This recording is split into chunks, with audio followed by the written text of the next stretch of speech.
નો ભાવે તો પૈસા નહીં દેવાના, પૈસા નહીં ભાવે તો જ પૈસા દેવાના. આ છે લસણિયા બટેટા, જે ધોરાજી કહી એમાં જો આ સિંગ નાખવાની, ઉપરથી લસણની ચટણી, જેવું કેવું તીખું મળે. ધોરાજીની સ્પેશિયલ ચટણી, આ ધોરાજીની સ્પેશિયલ ગ્રેવી, જેવું કેવું તીખી, ટેસ્ટમાં નંબર. અને ઉપરથી ધાણા, લીંબુ.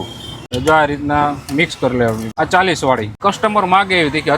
લસણ વિનાના ફરાળી બટેટા. આ ફરાળી બટેટા એટલે જે લોકો ઉપવાસ ને એવું બધું રહેતા હોય, જે ઉપવાસ ને રહેતા હોય ને એના માટે હાલે. બરોબર. આમાં સિંગ આવે, ચટણી આવે, પીળી ચટણી આવે. આપણે રસિકલાલની જે ચટણી આવે ને એ ટાઈપની ઘરથી બનાવેલી છે. આપણી પાસે બધું છે ને ઘરેથી હોમમેડ જ બનાવેલું છે, કોઈ બહારના મસાલા નથી. અને ઘૂઘરા આપણે છે ને સનફ્લાવર ઓઇલમાં જ બનાવવામાં આવે છે. બટેટાની બધી પ્રોસેસ સિંગ તેલમાં થાય, ઘૂઘરાની બધી આપણે સનફ્લાવર ઓઇલમાં. આપણો ટાઈમિંગ છે બપોરના 12 થી સાંજના 8 સાડા 8 સુધી હોય. આવી રીતે ગરમા ગરમ લાઈવ જ બનાવીને આપવાનું. લાઈવ જ બનાવીને આપવાના. બરોબર. મારા બટેટા ભૂંગળા અને ઘૂઘરા એકવાર ટેસ્ટ કરી ગયો ને બીજી વાર અહીંયા આવવું જ પડે એટલી ગેરંટી છે. જય બજરંગ લસણિયા બટેટા અને ઘૂઘરા. કયું એડ્રેસ કયું કહેવાય?